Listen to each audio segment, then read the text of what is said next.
السلام علیکم ورحمۃ اللہ وبرکاتہ۔ بسم اللہ الرحمن الرحیم۔ صرف 5 منٹ کا مدرسہ قرآن و حدیث کی روشنی میں 24 جمادی الاولیٰ اسلامی تاریخ۔ غزوہ خندق۔ رسول اللہ صلی اللہ علیہ وسلم نے یہود کی بدعہدی اور سازشوں کی وجہ سے مدینہ سے نکل جانے کا حکم دیا تو وہ خیبر اور وادی القریٰ میں جا بسے، مگر وہاں پہنچ کر بھی ان کی عداوت اور دشمنی کی آگ ٹھنڈی نہیں ہوئی۔ انہوں نے مسلمانوں کو صفحہ ہستی سے مٹانے کے لیے بنو نذیر کے 20 سرداروں کا ایک وفد قریش مکہ کے پاس بھیجا اور انہیں رسول اللہ صلی اللہ علیہ وسلم سے مقابلے اور جنگ کے لیے آمادہ کیا۔ کنانہ بن ربی نے بنو غطفان کو خیبر کی زمین و باغات کی آدھی پیداوار دینے کا وعدہ کر کے مسلمانوں کے خلاف جنگ کرنے پر تیار کیا۔ اس طرح ابو سفیان قریش مکہ اور بنو سلیم، بنو سعد وغیرہ قبائل کے اتحاد سے 10,000 کا لشکر جرار لے کر مسلمانوں کو ختم کرنے کے ارادے سے مدینہ کی طرف روانہ ہو گیا۔ حضور صلی اللہ علیہ وسلم کا معجزہ قبر کے بارے میں خبر دینا۔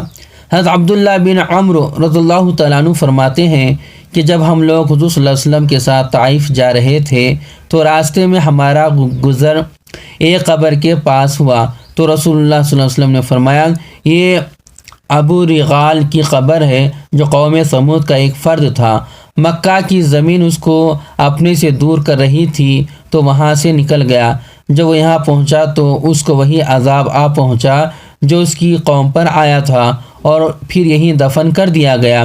اور اس کی نشانی یہ ہے کہ اس کے ساتھ اس کی قبر میں سونے کی ایک ٹہنی بھی رکھی گئی تھی۔ اگر تم اس قبر کو کھودو گے تو سونے کی ٹہنی ضرور ملے گی۔ تو لوگ قبر کی طرف لپکے اور قبر کھودی، دیکھا تو اس کے ساتھ وہی ٹہنی رکھی ہوئی تھی۔ ایک فرض کے بارے میں وارثین کے درمیان وراثت تقسیم کرنا۔ رسول اللہ صلی اللہ علیہ وسلم نے فرمایا، مالی وراثت کو کتاب اللہ کے مطابق حق والوں کے درمیان تقسیم کرو۔ فائدہ اگر کسی کا انتقال ہو جائے اور اس نے مال چھوڑا ہو تو اس کو تمام حق والوں کے درمیان تقسیم کرنا واجب ہے، بغیر کسی شرعی وجہ کے کسی وارث کو محروم کرنا یا اللہ تعالیٰ کے بنائے ہوئے حصے سے کم دینا جائز نہیں۔ ایک سنت کے بارے میں سیلابی بارش روکنے کی دعا۔ حضرت انس رضی اللہ تعالیٰ عنہ بیان کرتے ہیں کہ رسول اللہ صلی اللہ علیہ وسلم نے بارش روکنے کے لیے یہ دعا کی، اللہم حوالینا ولا علینا، ترجمہ اے اللہ ہمارے اطراف میں بارش برسا، ہم پر بارش نہ برسا۔ ایک اہم عمل کی فضیلت مہمان کا اکرام کرنا۔ رسول اللہ صلی اللہ علیہ وسلم نے فرمایا، جب کبھی کوئی مسلمان اپنے مسلمان بھائی سے ملاقات کے لیے جائے اور میزبان مہمان کا اعزاز و اکرام کرنے کی غرض سے مہمان کو تکیہ پیش کرے تو اللہ تعالیٰ اس میزبان کی مغفرت فرما دیں گے۔ ایک گناہ کے بارے میں حق کو جھٹلانے کی سزا۔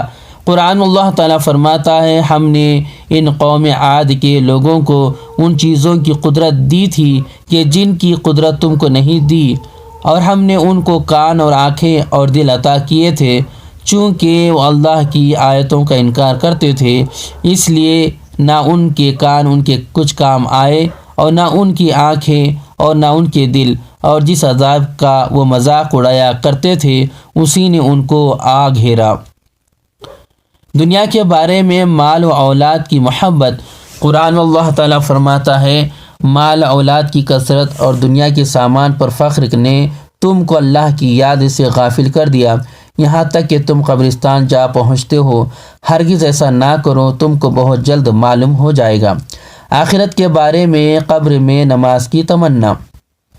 رسول اللہ صلی اللہ علیہ وسلم نے فرمایا، جب میت کو قبر میں رکھ دیا جاتا ہے تو اس کو سورج غروب ہوتا ہوا دکھائی دیتا ہے، تو وہ بیٹھ کر آنکھیں ملنے لگتا ہے اور کہتا ہے، مجھے نماز پڑھنے دو۔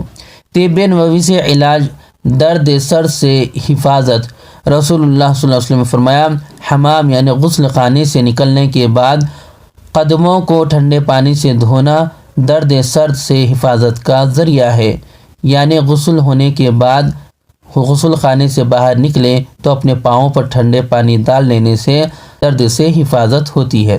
نبی صلی اللہ علیہ وسلم کی نصیحت، رسول اللہ صلی اللہ علیہ وسلم نے فرمایا ہمیشہ سچ بولو، کیونکہ سچ نیکی کا راستہ بتاتا ہے اور سچ اور نیکی جنت میں داخل کرنے والے ہیں۔